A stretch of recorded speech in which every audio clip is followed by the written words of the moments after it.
It's been quite the couple of weeks for BC United with a failed merger with the BC Conservatives, prompting some United MLAs to defect to that party. We'll now hear directly from the leader of the official opposition himself about what really happened behind closed party doors. Kevin Falcon joins us here in studio. Welcome, Kevin. Let's start with the merger. What happened and whose idea was it? Sure. So first of all, not a merger, because we would never consider a merger with the BC Conservatives. They have candidates, frankly, that have views that are far too extreme.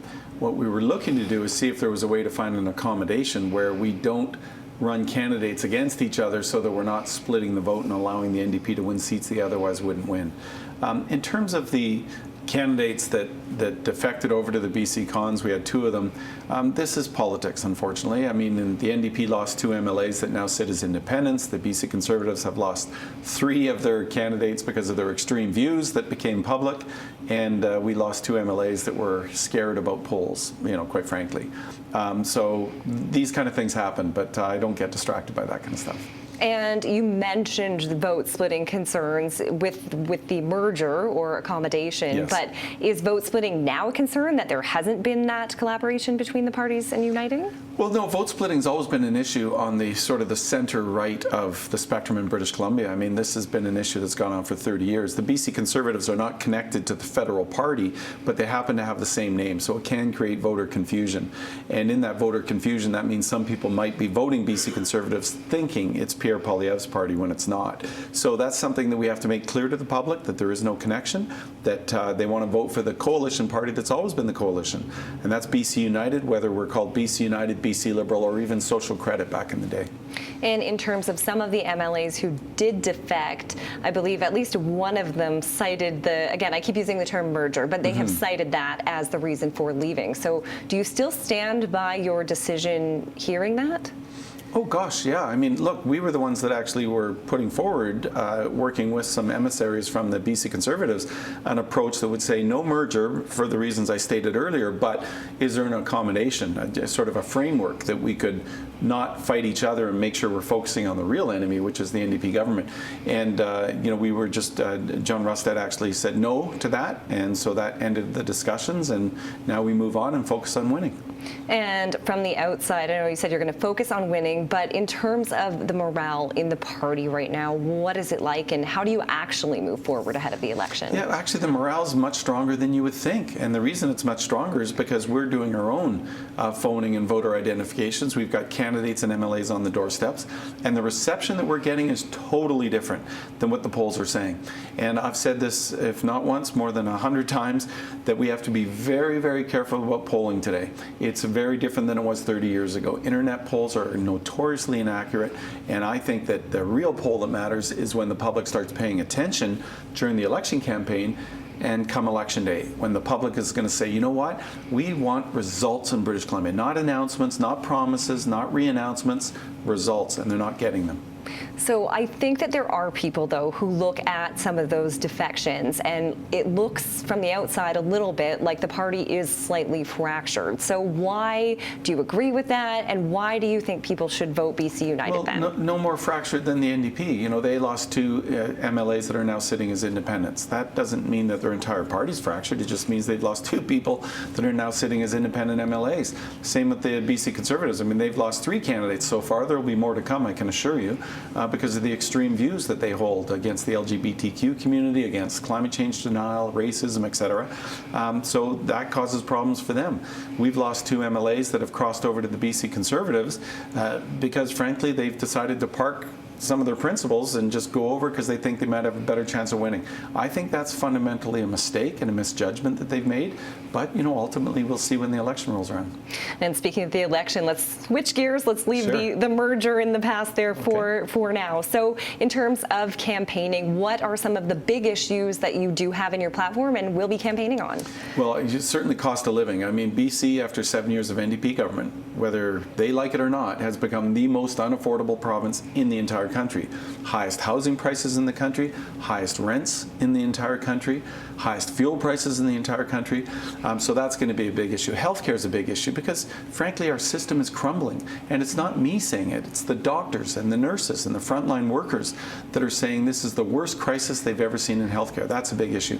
And, of course, the whole crime and the reckless decriminalization that the NDP engaged in has, frankly, created a huge problem in communities right across the province. And we've got to get back to having safe streets so people, women in particular, can feel safe in their communities again. So you've mentioned the drug crisis, and in terms of the unregulated drug crisis here, what are some of those policies that you would bring in to address that and keep the streets safer, rather, and keep the public safe? Yeah, two things. One is, first of all, those that have untreated mental illness and are left on the streets to their own devices, this is not compassion. This is just wrong.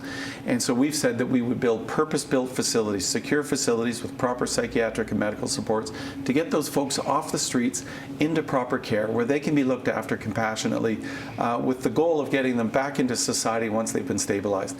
But we've also said with the addiction crisis that those that cannot make decisions in their own best interest, that are struggling with addictions, the answer can't just be the NDP's answer to provide government-supplied addictive drugs. We have got to, again, get them into treatment so that they can be focusing on getting better. So we say free treatment, not free drugs. Let's help people get better. And by the way, we're also going to change our judicial system and our jail system so that when someone does present before a judge, the judge can say, door number 1, you're going to jail for 2 years. Door number 2, you're going into secure treatment. Take your pick. But even if they take the jail door, we want to make sure that we take part of our jail system and turn it into treatment. Since we've already got them there for a couple of years, let's help them get better. And in terms of affordability, you mentioned that as well. Vancouver, obviously one of the most expensive, if not the most expensive place, as we know, to rent. What would your plan be to address the affordability and housing crisis? Well, this is where we have a track record. As a BC Liberal government, I was part of the BC Liberal government of Gordon Campbell that brought in a 25% across-the-board personal income tax cut on the very first day we were in the legislature. Reducing costs for families is critical. This government's introduced 32 new or increased taxes that have made British Columbia the most expensive, unaffordable place to live in the entire country. We have to do better. And it starts with a government that understands that you can't just keep adding costs and taxes and fees to the public and not expect that they're going to find it hard to live here. We now see British Columbians leaving British Columbia for other jurisdictions, especially Alberta, and we've got to get back to where people want to move to British Columbia, not trying to flee British Columbia. I came the other way. I just moved from Alberta, so well, you're one of the rare ones. So in terms of the healthcare crisis that you were mentioning, my understanding is there's only 1 in 5 British Columbians are able to have access to a family doctor. So what's your plan to fix that problem and bring healthcare, make it more accessible for British Columbians? Sure. Well, what we need in our healthcare system is leadership that's not afraid to be courageous. I'm going to be announcing our healthcare policy in the coming weeks. I think people in British Columbians will see that we're going to be pretty bold about what the solutions are. But I will tell you this, that when you have 1 in 5 British Columbians that cannot access a family doctor, that's a huge problem. But at the same time, there's a big opportunity.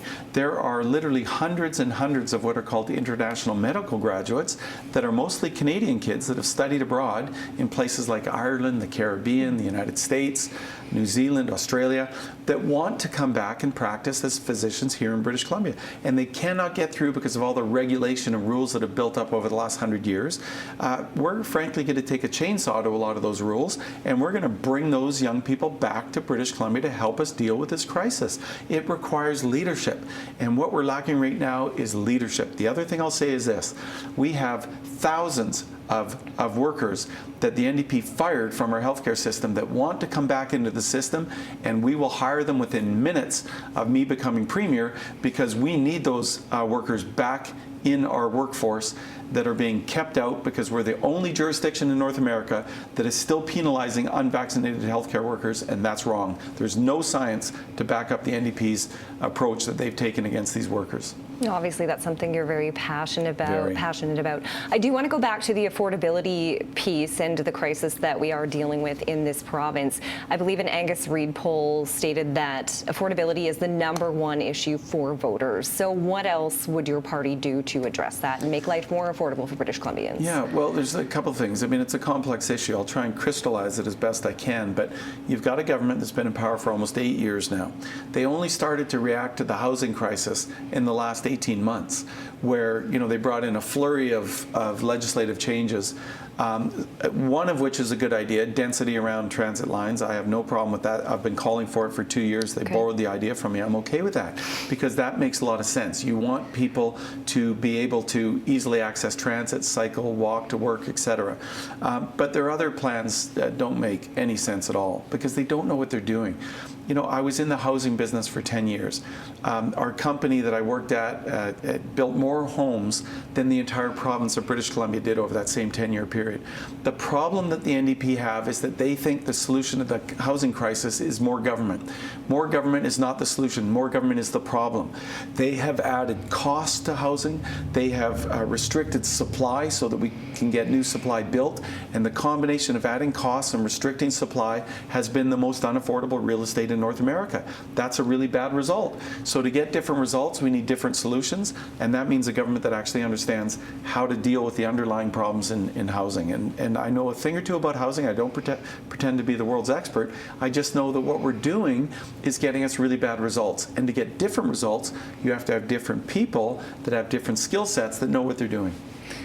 In terms of childcare, we know that affordability of childcare is also an issue for many families here in this province. What would your policy be to address affordable childcare? Well, thank you, because we just announced our childcare platform just the other week, and I think this is really important because, you know, again, the NDP has been promising $10 a day daycare now for 8 years, and only 10% of the public that are eligible are receiving affordable daycare. So that means 90% are still paying an average of over $1,200 a month. And for young couples, that is a huge burden when they've got rent payments or mortgage payments and car payments and kids, and it's really, really tough. So what we've said is we will immediately level the playing field. The 90% that are currently paying too much are going to get subsidized directly so that they're on an even playing field with the lucky 10%. So that they're only paying an average of $200 a month. Then what we're going to do is we're going to stop this approach where government is going to try and run the entire daycare system. That's why we've been going backwards. We literally, under the NDP, have 10,000 fewer daycare spaces today than we did 5 years ago because they're driving out all the private sector operators, which are all women, virtually all women. They run these neighborhood daycares that have been involved in communities for many years. I did my announcement at a local neighborhood daycare with our candidate Megan Bream in Esquimalt on the island, and that daycare has been operating since 1971 at a home in a neighborhood providing important services. It will be out of business in the next 5 months because of this NDP government. We cannot do that. We need more spaces, not less. And so we're going to involve the private sector, the public sector, the not-for-profit sector, incentivize to make sure we get the seats that we need so that young working women and men can actually have daycare available to them in their community. And that's the solution to this. And the final thing I'll say is this. We shouldn't be subsidizing wealthy people. So we want to make sure that the wealthy are contributing towards their daycare costs, but the middle class and the lower income folks are getting the most affordable daycare possible. Many good points there. In terms of the election, it may feel like October is quite a ways away, but October 19th is actually quickly approaching. Yeah. So to give you a chance, why should people vote BC United? Well, because look, I think at the end of the day, British Columbians really want to see results. And, you know, whether you like it or not, government, all government, including my own, should I be lucky enough to become Premier, need to be held accountable for our results. Not for what we promise, not for the announcements and re-announcements, but for the actual results. And when you look at the results in British Columbia today, we've got a government that's doubled the provincial debt to over $100 billion in 7 short years. We are facing the largest projected deficits in the history of the province of British Columbia. We've had multiple credit rating downgrades, meaning that the financial markets are starting to lose confidence in our ability to manage money. And we've got some of the highest taxes in the entire country. That's not good enough. Those are bad results. And the way we change that is by saying the answer is not the extreme left of the NDP or the extreme right of the BC Conservatives, but mainstream. Mainstream policies by competent people and great candidates that are focused on getting results. And that's really what I'm going to be saying to British Columbians. It's time to get better results, and that's what I commit to doing. It's been wonderful to have you here today, Kevin. Thank you so much for joining us, and we'll be watching very closely as October approaches. Thanks so much, Adrian. That was the leader of the opposition and BC United, Kevin Falcon. In a provincial election year, City News will keep you up to date on all political fronts. Stay tuned. The news continues next.